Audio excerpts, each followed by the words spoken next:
होने वाला था तो पंडित जवाहरलाल नेहरू जी एक अपने साथी को सूचना करते हैं कि मैं कल आनंद भवन इलाहाबाद आ रहा हूँ।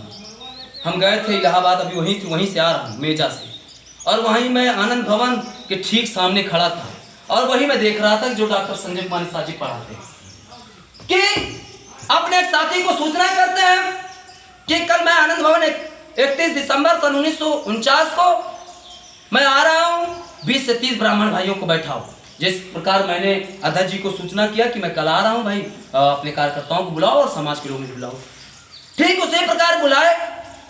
और जब 31 दिसंबर को पहुंचते हैं पंडित जवाहरलाल नेहरू जी आनंद भवन, देखते हैं कि खचाखच कमरा भरा होता है, हाल भरा होता है। और यह भीड़ को देख करके पंडित जवाहरलाल नेहरू जी गुस्से से लाल पियर होते हैं कि मैंने तो तुझे कहा था मात्र 20 से 30 लोगों को बैठाओ और तूने इतने ढेर सारे लोगों को बैठा रखे हो। उन्होंने कहा साहब सब अपने ही जात के हैं, साहब अपने ही जात के हैं, ईमानदार हैं, बात लीक नहीं होगी। उन्होंने कहा ठीक है, खिड़की बंद कर, दरवाजा बंद कर, बात लीक नहीं होनी चाहिए, और अगर बात लीक हो गई मान के चलो तुम्हारी खैरियत नहीं है।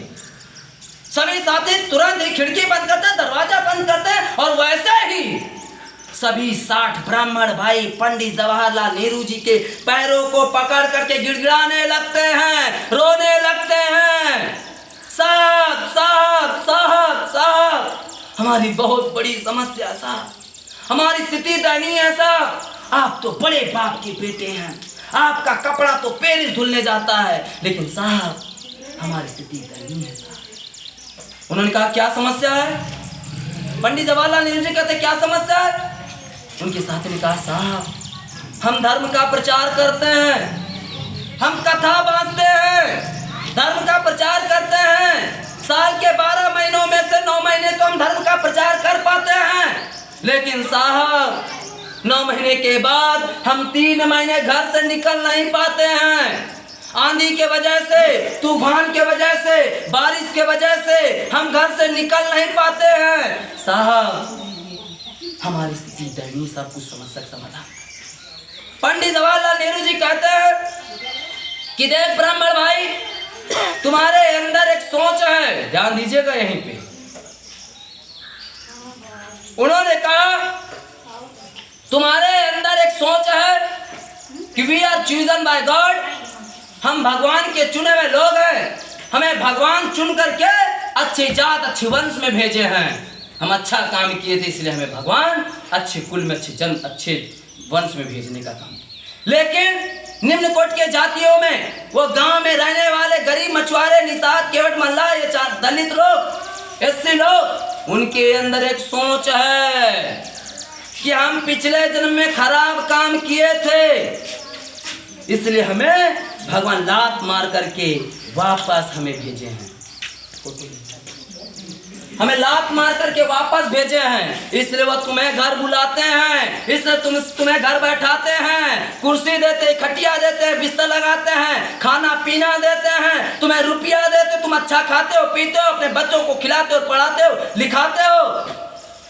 लेकिन उन्होंने कहा लेकिन आफ्टर देन 26 डेज, 26 दिन बाद implement of the constitution India, Bharat देश का संविधान लागू होने वाला है। पंडित जवाहरलाल नेहरू जी अंग्रेजों के साथ रहते थे, वो अंग्रेजी में बात करते, इंग्लिश में। उन्होंने कहा कि भारत देश का संविधान लागू होने वाला 26 दिन बाद, और जब भारत देश का संविधान लागू हो जाएगा तब आपको भगवान नहीं चुनेगा, तब आपको भगवान चुन करके नहीं भेजेगा, तब आपको कौन चुनेगी? कौन चुनेगी? जनता। उन्होंने कहा we are not chosen by God, तब आपको भगवान नहीं चुनेगा, we are chosen by public, तब आपको पब्लिक चुनेगी। अगर आपको राजा बनना है, धनवान बनना है, ज्ञानवान बनना है, प्रधान से लेकर के प्रधानमंत्री बनना है, तो आपको गांव में जाना होगा, ये निषादों के यहाँ जाना होगा, ये निषाद राज के वंशज हैं, ये किले में रहने वाले हैं, ये राजाओं के वंशज हैं, ये दयालु हैं, ये प्रेमी हैं। जिस तरह से अभी तक आप लोगों ने गौदान, कन्यादान, वरदान, द्रव्यदान, धनदान, ये तमाम दान मांगे, एक बार जा करके मतदान मांगे। उन्होंने कहा जाओ मतदान मांग लो, और अगर मतदान मिल गया तो आप नीचे नहीं रहोगे, आप पावर में रहोगे, पावर में। आप पावर में नहीं रहोगे, पावर में रहोगे। तो हमारे लोग मतदान दे दिए। मत मतलब बुद्धि, दान मतलब देना। तो क्या दान में दिया हुआ चीज क्या वापस मिलता है क्या? नहीं। मिलता है क्या? नहीं। मुझे बोलो, नहीं। पीछे बोलो माताजी, दान में वापस मिलता है क्या? नहीं। मतलब पंडित जवाहरलाल नेहरू जी ने कहा कि देखो जो संविधान में लिखा है कि जिसका दल होगा उसका बल होगा, उसके समस्याओं का हल होगा। उन्होंने कहा मैं एक दल लेके आया हूँ, कांग्रेस नामक एक दल लेके आया हूँ, 5 हथियार लेके आया हूँ। पहला पार्टी कांग्रेस, दूसरा हथियार नेता पंडित जवाहरलाल नेहरू जी, तीसरा हथियार झंडा तिरंगा, चौथा हथियार हाथ का पंजा चुनाव चिन्ह, और 5वां जय जवान जय किसान। उन्होंने कहा ये 5 हथियार उठा। उनका कैसे साहब?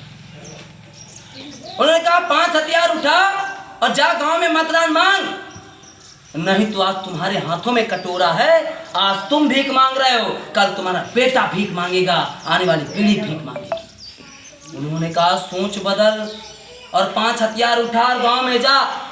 तो हमारे लोग ब्राह्मण 60 ब्राह्मण भाई सोच बदले और 5 हथियार उठाए, सदस्य बने, कार्यकर्ता बने, पदाधिकारी बने और दूसरे को बनाए, अपने गांव में बना, अपने पड़ोसी को बनाए, अपने घर वालों को बनाए। तो 1952 में भारत देश में जब पहली बार चुनाव हुआ था, भारत देश में जब पहली बार चुनाव हुआ तो उत्तर प्रदेश का मुख्यमंत्री पंडित गोविंद वल्लभ भाई पंत जी हुए और भारत देश का प्रधानमंत्री पंडित जवाहरलाल नेहरू जी बने। मतलब मात्र 60 ब्राह्मण भाई सोच बदले थे। कितने? 60। कितने? 60। मात्र 60 ब्राह्मण भाई सोच बदले। तो 1952 में उत्तर प्रदेश के साथ साथ पूरे भारत देश का कमान किसके हाथ में चला गया? पंडित। किसके हाथ में चला गया? पंडित जी के हाथ में। तो 1 नंबर पे कौन आ गया भैया? पंडित जी। पंडित जी, क्योंकि कहा जाता है जिस समाज का राजा होता है वह समाज ताजा होता है, जिसका दल होता है उसका बल होता है, उसके समस्याओं का हल होता है। तो ब्राह्मण भाइयों का समस्या का हल हुआ था कि नहीं हुआ? कि नहीं हुआ? हुआ कि नहीं हुआ? हुआ। अरे भाई छोटी समस्या थी कि बहुत बड़ी? बहुत बड़ी। बोलो, बहुत बड़ी। हाथ से बोलो ना, बहुत बड़ी। अरे ना पता हो तो अपने गांव में सबसे बुजुर्ग व्यक्ति से पूछ लीजिएगा जाके कि ब्राह्मण भाइयों का जो समस्या 50 साल पहले कितना क्या था। मतलब भिक्षाटन करते हुए दिन जाता था बेचारों का। मतलब अगर उनका समस्या का समाधान हो गया तो 1 नंबर पे कौन आ गए? कौन आ गए भैया? पंडित जी। दूसरे नंबर पे ठाकुर साहब। कौन आ गए? ठाकुर साहब, क्योंकि लड़ाकू तो इनको बगल में रखते, जब किसी झगड़ा होगी तो हम इन्हें आगे कर देंगे। तीसरे नंबर पे मुसलमान भाई, सारा कागज पत्तर उर्दू में हुआ करता था, उर्दू मुसलमान भाई जानते। तो पैसा नौकरी कौन करते थे? पैसा किनके घर जाता था? मुसलमान के। तीसरे नंबर पे मुसलमान भाई। चौथे नंबर पे लाला। लाला मुसलमान भाई के साथ रहते थे तो ये भी हल्का फुल्का उर्दू जानते थे। तो लाला भाई पहले के समय पटवारी का काम करते थे, तो पैसा किनके घर जाता था? लाला के। 5वें नंबर पे कुर्मी सरदार वल्लभ भाई पटेल जी प्रथम गृह मंत्री हुआ करते थे, पहले से राजनीति में जुड़े थे, पहले भी जमीनें जायदाद ज्यादा हुआ कर, आज भी उनके पास जमीनें जायदाद काफी स्तर पे है कि नहीं है? 6वें नंबर पे बनिया। कौन भैया? बनिया। 6वें नंबर पे बनिया व्यापारी थे, आज भी व्यापारी है। 10 मिनट टाइम देता, इतना सबकता के सुना हमारा भी, हम भाषण नहीं। 7वें हमें पता कटहरी जाना है, कानपुर से फैजाबाद जाइए। 7वें नंबर पे ये 7वें नंबर पे निषाद के और मल्ला बिन का सब कहा रखवार बाथम तुरैया कुलबट चाहे भर राजभर लोधी राजपूत, और आपके ही बगल में यादव भाई हुआ करते थे। मतलब 7वें नंबर पे रोजगार के मामले, पैसे के मामले, रहीसी के मामले में ये निषाद केवट मल्ला बिन का सब कहा रखवार बाथम तुरैया कुलबट चाहे भर राजभर लोधी राजपूत, और आपके ही बगल में यादव भाई हुआ करते थे। और सबसे अंतिम पायदान में दलित भाई, सबसे अंतिम पायदान में एससी भाई हुआ करते थे। मतलब जब उनके बच्चों को भूख लगती थी तो दलित भाई का बाप ने अपने मड़ैया को तोड़ करके ऊपर देखा करते थे। किसको? चील कौओं को। वो चील कौओं को देखा करते थे। उससे उनको पता चल जाता था कि जहाँ पे चील कौवा मंडरा रहे होंगे वहाँ पे मरे हुए जानवर का डांगर पड़ा होगा।